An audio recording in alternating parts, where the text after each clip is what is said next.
Hello student बच्चों, have a nice day. कैसे हैं आप सभी? अच्छे होंगे। तो बच्चों, आज हम अपना क्लास 12th का नेक्स्ट चैप्टर अपना स्टार्ट कर रहे हैं। समकालीन विश्व में अमेरिकी वर्चस्व के बारे में हम बता रहे हैं। देखो बच्चों, चैप्टर को स्टार्ट करने से पहले मैं इसके बारे में आपको थोड़ा बता देता हूँ। जैसा कि आप जानते हो कि विश्व दो गुटों के अंदर बंट चुका था। 1945 के बाद जब सेकेंड वर्ल्ड वार हुआ था, तो उस वर्ल्ड वार के बाद विश्व दो गुटों के अंदर बंट गया था। पर पहला जो गुट था, प्रथम गुट था, वो था अमेरिकी गुट, और दूसरा था सोवियत संघ गुट। इन्होंने दो सैन्य संगठन की स्थापना की। रशिया ने वर्सा पैक्ट की स्थापना की और अमेरिका ने नाटो संगठन की स्थापना की। इस प्रकार बच्चों धीरे धीरे करके विश्व के अंदर तनाव पैदा होना शुरू हो गया था। लेकिन 1991 के बाद, 1991 के बाद जैसे ही सोवियत संघ का विघटन हुआ, विश्व के अंदर एक अमेरिकी ताकत थी, एक अमेरिकी गुट था, वो अपने आप में प्रबल होने लगा। इट मीन्स इस चैप्टर के अंदर हम वो ही चीज़ देखेंगे कि अमेरिकी वर्चस्व के बारे में देखेंगे कि समकालीन विश्व में अमेरिकी वर्चस्व का क्या योगदान रहा। हमने देखा कि बच्चों, शीत युद्ध के अंदर यानी कि 1945 से 1991 तक संयुक्त राज्य अमेरिका सबसे बड़ी ताकत बनकर उभर रहा था और दुनिया में कोई उसको टक्कर देने का प्रतिद्वंदी नहीं था। इस घटना के बाद के दौर में अमेरिकी प्रभुत्व व एक ध्रुवीय विश्व का दौर था, वो धीरे धीरे क्या हो गया, प्रारंभ हो गया। क्योंकि इससे पहले जो खाड़ी युद्ध को लेकर अमेरिकी अगुवाई के अंदर इराक पर हमले हुए, उनकी घटना का सिलसिला लगातार जारी रहा। एक ध्रुवीय विश्व के उभर की इस कथा की शुरुआत हम इस घटना के जिक्र से करेंगे। हमने बाद में ये थोड़ा अमेरिकी वर्चस्व के टकराव के बारे में भी देखेंगे और अमेरिकी वर्चस्व के राजनीतिक, आर्थिक तथा सांस्कृतिक पहलुओं की जांच व परख भी करेंगे और देखेंगे कि अमेरिका से निपटने के लिए भारत के पास नीतिगत विकल्प क्या हैं। इस अध्याय के अंत में हम यह भी विचार करेंगे कि अमेरिकी वर्चस्व के सामने कौन कौन सी बड़ी चुनौतियां सामने आई या कौन कौन सी अमेरिकी चुनौतियां सारी देखी। हम इस चैप्टर में ये सारी चीज़ें पढ़ेंगे। अब एक कहानी है, उस कहानी को हम पढ़ते हैं। आयशा के छोर पर कायम एक स्कूल में पढ़ रही है। आयशा अपनी पढ़ाई लिखाई में अव्वल थी। उसने सोचा था कि आगे किसी विश्वविद्यालय में डॉक्टरी की पढ़ाई करूंगी और सन 2003 में ही उसकी एक टांग खराब हो गई, जाती रही और वह एक ठिकाने में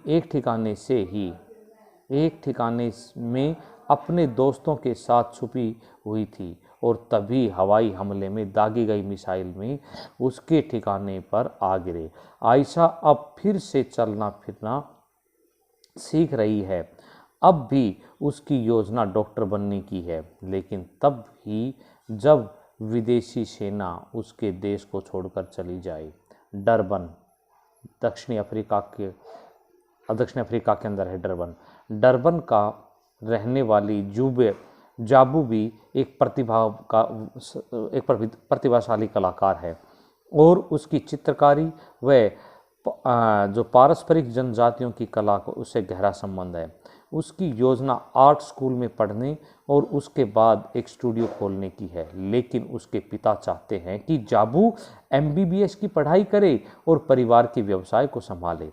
व्यवसाय फिलहाल मंदा चल रहा है और जाबू के पिता सोच रहे हैं कि वह परिवार के व्यवसाय का फायदा बंद बनाएगा।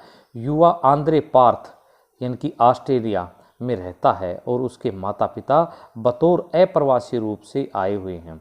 चर्च जाते वक्त जब वह नीली जीन्स पहन लेता है तो उसकी माँ आपे से बाहर हो जाती है। वह चाहती है कि आंद्रे चर्च में सभ्य व शालीन दिखाई दे। आंद्रे अपनी माँ को बताता है कि जीन्स कूल है, इनकी ठंडी है और जीन्स पहनकर उसे आज़ादी का एहसास होता है। आंद्रे की माँ आंद्रे का पिता उसकी माँ को याद दिलाने की कोशिश करता है कि हम लोग भी लेनिनग्राद, जगह है रशिया के अंदर, रूस के अंदर है, लेनिनग्राद में रहते हुए भी अपनी जवानी के दिनों में जीन्स पहनते थे और उसका कारण, जिसके कारण आज वह आंद्रे पहनता है, यानी कि उसके अंदर भी वही भाव उत्पन्न होता है। आंद्रे की अपनी माँ से बहस होती है यानी कि आपस में कंट्रोवर्सी होती है, और जाबू को भी इस विषय पर पढ़ना पड़े ना एक दिलचस्पी अच्छी नहीं लगती। उसने अलग आयशा की एक टांग जाती रहती है एक अमेरिकी हमले के अंदर, और उसका एक सौभाग्य है कि उसका जीवन बच गया। हम इन सारी समस्याओं पर विचार करेंगे कि ये सारी समस्याएं किसके इर्द गिर्द घूमती है, हम इन पर चर्चा करेंगे। संयुक्त राज्य अमेरिका की ज़्यादा लोकप्रियता इन्हीं चीज़ों पर है कि अमेरिकी वर्चस्व ने पूरे विश्व के अंदर अपने आप को आगे बनाए रखने के लिए एक ध्रुवीय विश्व के रूप में, ताकतवर रूप के ऊपर अपने आप को उभारा है। नई विश्व व्यवस्था की शुरुआत की है। सोवियत संघ के अचानक विघटन से हर कोई अचंभित रह गया है। दो महाशक्तियों में एक वजूद है और जबकि दूसरा अपनी पूरी ताकत को बढ़ाए हुए है। इस तरह जान पड़ता है कि अमेरिकी वर्चस्व की शुरुआत कब हुई? 1991 से उसकी ताकत हुई। इट मीन्स आप समझ गए 1991 में जब सोवियत संघ का विघटन हो गया, सोवियत संघ के टुकड़े हो गए। मैंने पिछले चैप्टर में आपको बताया था। ये अंतर्राष्ट्रीय परिदृश्य के अंदर हम देखेंगे। जब अंतर्राष्ट्रीय परिदृश्य में गायब हो गया, एक हद तक की यह बात सही हुई, लेकिन हमें उसके साथ साथ दो और बातों पर ध्यान रखना होगा। पहली बात यह है कि अमेरिकी वर्चस्व के कुछ पहलू का इतिहास 1991 तक सीमित नहीं है, बल्कि इससे कहीं पीछे दूसरे विश्व की समाप्ति के समय 1945 तक जाता है। इस पहलू के बारे में हम इस अध्याय में पढ़ेंगे। दूसरी बात, अमेरिका ने 1991 से ही वर्चस्वकारी ताकत की तरह बर्ताव करना नहीं शुरू किया। दरअसल यह बात भी बहुत बाद में जाकर साफ हुई कि दुनिया वर्चस्व के दौर में रही है। आइए हम उस प्रक्रिया की चर्चा करें जिसमें अमेरिकी वर्चस्व की जड़ों को ज़्यादा गहरे जमा दिया गया है। 1991 के अगस्त में इराक ने कुवैत पर हमला किया और बड़ी तेजी से उस पर कब्जा कर लिया। इराक को समझाने बुझाने की तमाम राजनीतिक कोशिश थी, वो नाकामयाब रही। संयुक्त राज्य अमेरिका ने कुवैत को मुक्त कराने के लिए बल प्रयोग किया। कब किया? 1990 के दशक में, 1990 में, और बल प्रयोग किया। और शीत युद्ध के दौरान ज़्यादा हमले चुप्पी साधी इन्हीं चीज़ों पर लिए गए। संयुक्त राष्ट्र संघ यानी कि यूएनओ के लिहाज से यह एक नाटकीय फैसला था और अमेरिकी राष्ट्रपति जॉर्ज बुश ने इसे एक नई अंतर्राष्ट्रीय व्यवस्था या विश्व व्यवस्था का नाम दिया। नई विश्व व्यवस्था की संज्ञा दी कि हम जो कमज़ोर कंट्री हैं उन कंट्रियों का साथ दे रहे हैं और एक नई व्यवस्था का जन्म दे रहे हैं। 34 देशों की मिली जुली सेना ने 1990 में इराक के ऊपर 6,60,000 सैनिकों की भारी भरकम फौज ने इराक के विरुद्ध मोर्चा खोल दिया, उसे परास्त कर दिया। इसे प्रथम खाड़ी युद्ध के नाम से जाना जाता है। बच्चों ध्यान रहे, प्रथम खाड़ी युद्ध, इराक के ऊपर हमला 1990 में। संयुक्त राष्ट्र संघ के इस सैन्य अभियान को ऑपरेशन डेजर्ट स्टॉर्म का नाम दिया गया। प्रथम खाड़ी युद्ध को किसका नाम दिया गया? प्रथम खाड़ी युद्ध को ऑपरेशन डेजर्ट स्टॉर्म का नाम दिया गया, जो एक हद तक अमेरिकी सैन्य अभियान का ही हिस्सा था।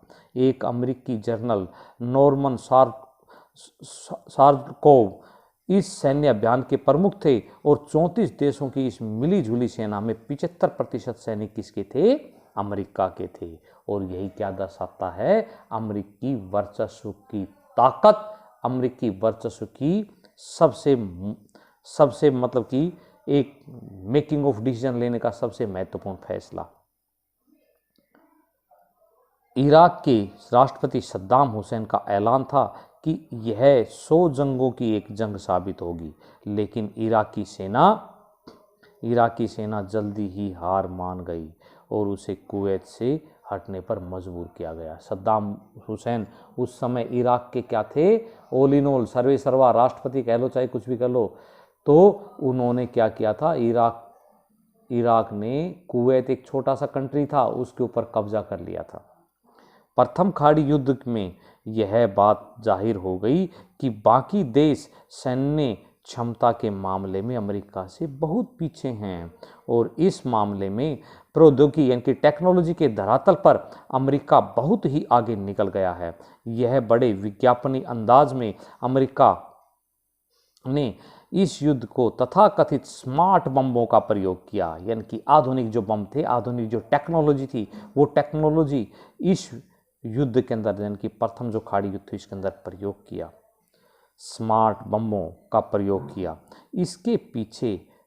इसके चलते कुछ पर्यवेक्षकों ने इसे कंप्यूटर युद्ध की भी संज्ञा दी और इस युद्ध को टेलीविज़न में बड़ी व्यापक कवरेज हुई और यह एक वीडियो गेम वार के रूप में तब्दील हो गया। दुनिया भर में अलग अलग जगहों पर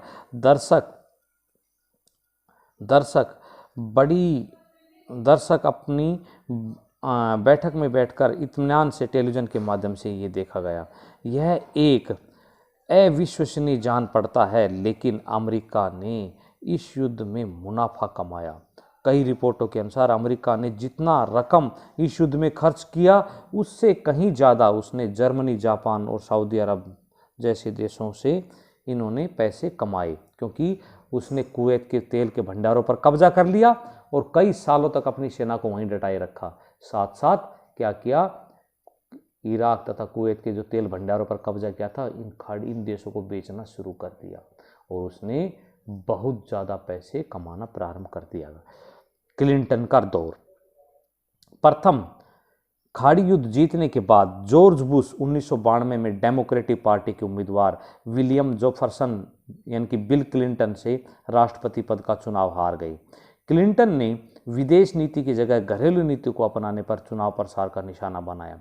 बिल क्लिंटन 1996 में फिर दोबारा चुनाव जीते और इस तरह वे 8 साल तक राष्ट्रपति पद पर रहे। क्लिंटन के दौर में ऐसा जान पड़ता था कि अमेरिका ने अपने को घरेलू मामले तक सीमित कर लिया है और विश्व के मामलों में उसकी भरपूर संलग्नता रही है, यानी कि उसकी बहुत विदेश नीति के मामलों में क्लिंटन सरकार ने सैन्य शक्ति व सुरक्षा जैसे कठोर राजनीति को जगह एक लोकतांत्रिक तरीके से अपनाई। जलवायु परिवर्तन तथा विश्व व्यापार जैसे नरम मुद्दों पर ध्यान केंद्रित किया। बहरहाल क्लिंटन के दौर में अमेरिका जब जब फौजी ताकत के इस्तेमाल के लिए तैयार दिखा, इस तरह की एक बड़ी घटना 1999 में हुई। अपने प्रांत कोसोवो में उसने युगोस्लाविया के अल्बेनियाई लोगों को आंदोलन को कुचलने के लिए एक रणनीति अपनाई। इसके जवाब में अमेरिकी नेतृत्व में नाटो, जैसे कि जानते हो NATO it mean North Atlantic Treaty Organization संगठन, नाटो जो अमेरिका का एक सैन्य संगठन था, इसके अंदर विभिन्न देशों की सेना युगोस्लाविया क्षेत्र पर 2 महीने तक बमबारी किया और स्लोबदान की सरकार को वहां से उखाड़ फेंका, यानी कि वहां से गिरा दिया। कोसोवो पर नाटो की सेना ने काबिज हो गई और क्लिंटन के दौर में दूसरी बड़ी सैन्य कार्रवाई कहां पर हुई, नैरोबी कहां पर है, केनिया में, और दार एस सलाम कहां पर है, तंजानिया में। इन दोनों जगह पर अमेरिकी दूतावास पर बमबारी के जवाब में 1998 में उन्होंने ये गतिविधियों को आगे बढ़ाया। अतिवादी इस्लामी विचारों से प्रभावित अल-कायदा संगठन, अल-कायदा जो अफगानिस्तान का एक संगठन था, अफगानिस्तान में अल-कायदा संगठन यानी कि आतंकवादी संगठन अल-कायदा को इस बमबारी का जिम्मेदार ठहराया।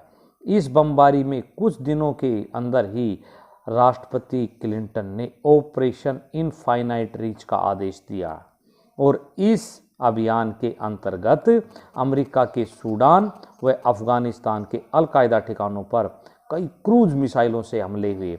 अमेरिका ने अपनी इस कार्रवाई में संयुक्त राष्ट्र संघ की अनुमति लेने या सिलसिले में अंतर्राष्ट्रीय कानूनों की परवाह नहीं की। अमेरिका इस आरोप इसका मतलब कि यूएनओ की परमिशन नहीं ली। इट मीन्स क्या हुआ, ये अमेरिकी वर्चस्व यानी कि अमेरिका का दबदबा। इस अभियान से कुछ अभियान में कुछ नागरिक ठिकानों पर भी निशाना साधा। इसका आतंकवाद से कोई लेना नहीं देना नहीं था। पीछे मुड़कर देखते हैं तो हमें यह लगता है इसकी शुरुआत हुई। इसी प्रकार से एक घटना का और बताता हूं बच्चों में कि अमेरिका अलकायदा ने इसके जवाब में, अलकायदा यानी कि आतंकवादी जो संगठन अलकायदा ने अपने इस संगठन के जवाब में उसने अमेरिका के कुछ नगरों पर अमेरिका के कुछ ठिकानों पर ही उन्हीं के विमान से अटैक किया, जिसे 9/11 की घटना को नाम से जाना जाता है। 9/11 इसलिए बोला जाता है क्योंकि बच्चों अमेरिका में हमारे यहाँ पर डेट पहले आती है, उसके बाद महीना और उसके बाद सन लगाते हैं। इनकी पहले हम तिथि, उसके बाद मंथ और फिर उसके बाद हम ये साल लिखते हैं। लेकिन अमेरिका में सबसे आगे क्या लिखते हैं, पहले मंथ लिखते हैं और उसके बाद उससे पहले साल आता है, फिर मंथ आता है और फिर आता है डेट। 11 यानी कि 9/11 की घटना यानी कि 11 सितंबर 2001 को यह घटना घटी, इसलिए 9/11 की घटना के नाम से जाना जाता है। 9/11 और आतंकवादियों के विरुद्ध विश्वव्यापी युद्ध हुआ। 11 सितंबर 2001 के दिन विभिन्न अरब देशों के 19 अपहरणकर्ता यानी कि आतंकवादी, अलकायदा के आतंकवादियों ने उड़ान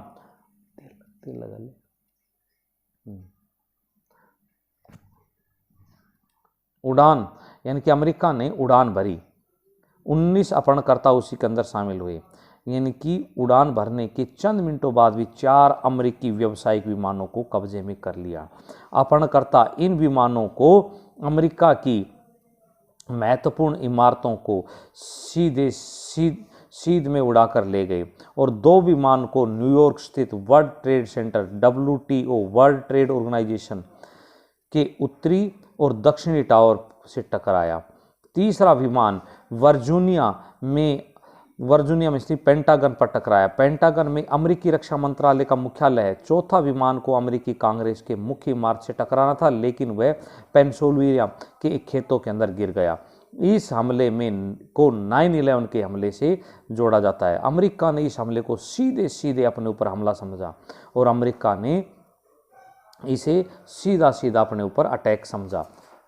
तो इस हमले में लगभग 3000 व्यक्ति मारे गए और इस घटना की तुलना 1814-1941 की घटना से ही मानी जाती है। 1941 में जापानियों के पर्ल हार्बर पर जो हमला हुआ था उसी से इसको जोड़कर देखा जाता है।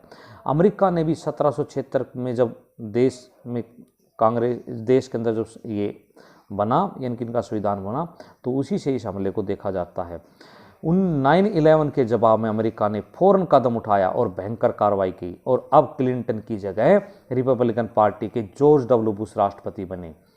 ये पूर्ववर्ती राष्ट्रपति HW. बुश के ही पुत्र थे। क्लिंटन के विपरीत बुश ने अमेरिकी हितों को ध्यान से कठोरता से रवैया अपनाया और उन्होंने आतंकवादियों के विरुद्ध विश्वव्यापी यानी कि ऑपरेशन किया, यानी कि जो जहां पर अलकायदा के ठिकाने थे उनको क्या, और उसे ऑपरेशन एंड्रू फ्रीडम का नाम दिया गया।